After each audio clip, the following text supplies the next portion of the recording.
Dans cette vidéo, on voit un char russe T-80. L'équipage de cet engin ne se doute pas qu'en exactement une minute, ils disparaîtront à jamais. Un drone ukrainien FPV le traque.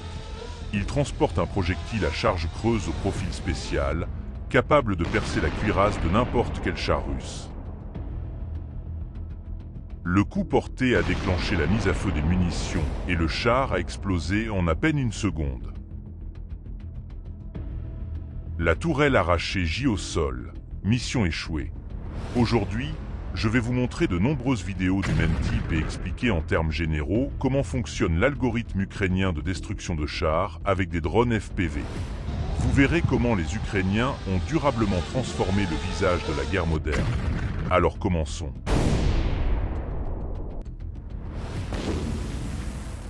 D'abord, constatez que les attaques FPV endommagent parfois les chars russes sans les neutraliser complètement. Parfois le véhicule est abîmé mais non détruit. Les Russes abandonnent alors ces chars sur le champ de bataille et un autre type de drone peut les achever en lâchant une grenade par les coutilles.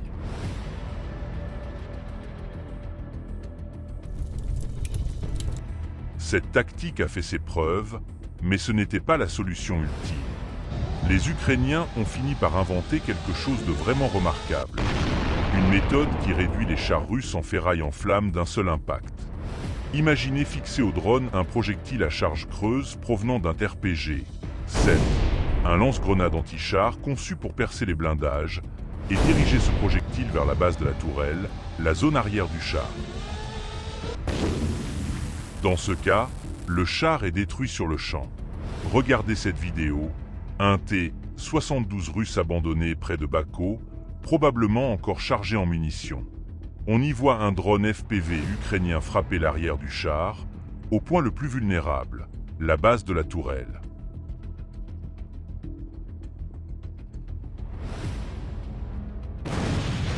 En conséquence, le char explose et la tourelle se détache, s'élevant dans les airs, game over pour le véhicule.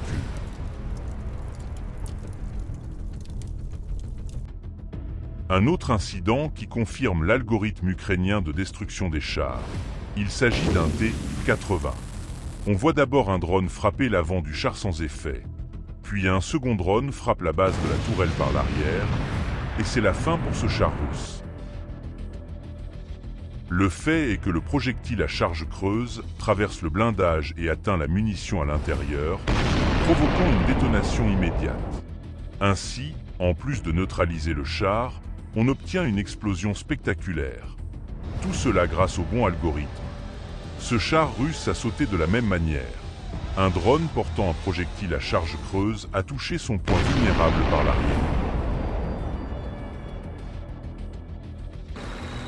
Un exemple frappant de cette tactique a été enregistré l'été dernier. Un char russe était en mission avec un chargement complet de munitions. Un drone FPV ukrainien armé d'une grenade à charge creuse a frappé l'arrière, à la base de la tourelle, entraînant la détonation immédiate de toutes les munitions du char. S'il n'y a pas de munitions dans le char, il n'explosera pas, mais il brûlera complètement et deviendra inutilisable. Notez que le drone frappe la partie arrière de la tourelle. C'est le point le plus vulnérable des chars russes. Si le drone touche par l'avant, comme on le voit dans cette vidéo, le char peut survivre. Les Russes installent principalement une protection réactive à l'avant. Cependant, lorsque le drone frappe l'arrière de la tourelle, un incendie se déclare quasiment à chaque fois.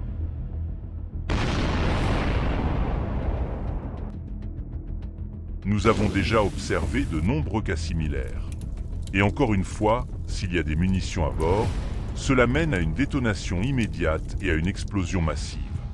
Les Russes équipent leurs chars de systèmes de guerre électronique. Pourtant, d'une manière ou d'une autre, les drones ukrainiens les contournent.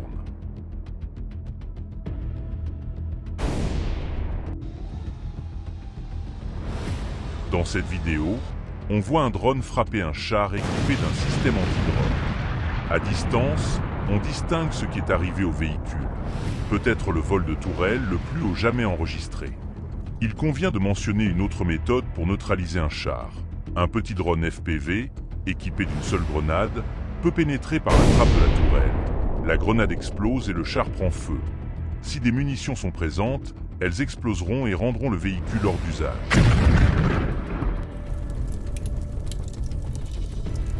Nous sommes confrontés à une nouvelle réalité. Il est étonnant qu'un petit drone FPV, assemblé à la main puis équipé d'une grenade ordinaire, puisse mettre le feu à un char de 40 tonnes. Voici un autre cas similaire. Le drone est littéralement tombé dans la trappe de la tourelle et le char a pris feu à la suite de l'explosion de la grenade. Revenons aux projectiles à charge creuse. Ce qui est intéressant, c'est que la méthode ukrainienne ne fonctionne pas seulement contre les chars russes, mais aussi contre n'importe quel véhicule blindé russe. Regardez, un APC russe mène une mission de combat, tirant sur les tranchées ukrainiennes. Probablement chargé de munitions, mais un drone FPV ukrainien s'approche discrètement par l'arrière et frappe directement la tourelle.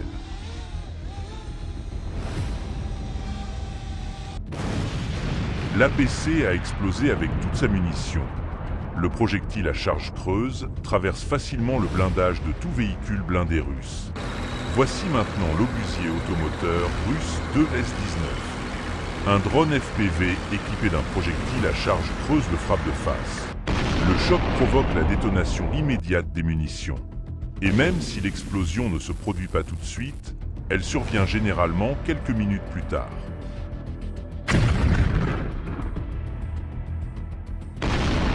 Que ce soit un obusier, un char, ou même un véhicule abandonné mais rempli de munitions, le résultat est le même. Mais mon exemple préféré reste la destruction du système de lance-roquettes multiples russe Zipek, qui utilise des roquettes thermobariques réactives. Regardez, cette vidéo a été tournée l'été dernier. Le Zipek était en mission de combat, entièrement chargé avec 24 roquettes. Le drone FPV ukrainien l'a frappé directement dans le mécanisme d'allumage. À la suite de l'impact, toutes les roquettes ont explosé. Le coup a entraîné la détonation immédiate de toute la munition de l'installation ennemie, la transformant en une immense boule de feu. Sur une autre séquence, on voit également une installation se diriger vers une position de tir, mais un drone ukrainien la poursuit, et l'on constate que le drone est équipé d'un projectile approprié. Le résultat de l'impact s'est révélé extrêmement impressionnant. Cette pièce a été touchée en plein lancement de roquettes.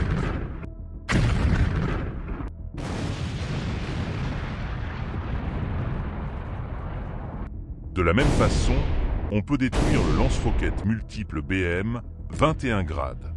Dans cette vidéo, le grade tire plusieurs roquettes puis se déplace vers une autre position, mais sur sa route il est intercepté par un drone ukrainien. À l'impact, les munitions restantes explosent. Grâce à la combinaison d'un drone FPV et d'un projectile à charge creuse, les Ukrainiens ont détruit des centaines de chars russes et de nombreux autres véhicules militaires de grande valeur. Lorsque les Ukrainiens ont équipé un drone d'un projectile à charge creuse provenant d'un RPG-7, cela a constitué une véritable percée dans les tactiques militaires. Ce projectile de 2,5 kg peut pénétrer un blindage jusqu'à 50 mm d'épaisseur, ce qui signifie qu'il peut toucher n'importe quel char russe. Son utilisation entraîne presque toujours la destruction instantanée du char et la disparition de sa tourelle. Observez maintenant comment la manière de faire la guerre a évolué au cours des 2 dernières années. Au début du conflit, nous pensions tous que l'arme la plus cruciale pour repousser les chars russes était le système anti-char Javelin. Aujourd'hui, nous voyons comment les soldats ukrainiens ont réussi à arrêter n'importe quel char russe uniquement avec des drones FPV. Un peu plus tard, on considérait que l'artillerie était l'arme la plus décisive dans l'affrontement entre les deux armées. Mais maintenant, nous commençons à comprendre que les drones FPV ont même un avantage sur l'artillerie. Les drones se déplacent plus vite que les chars, manœuvrent avec précision et atteignent leur cible avec grande exactitude. On peut se cacher des obus d'artillerie dans une tranchée ou un bunker, tandis qu'il est impossible de se cacher d'un drone FPV. De plus, Tout drone FPV équipé d'explosifs ne coûtera pas plus de 1000 $, alors qu'un projectile occidental coûte plus de 50 000 $ et un javelin plus de 80 000 $.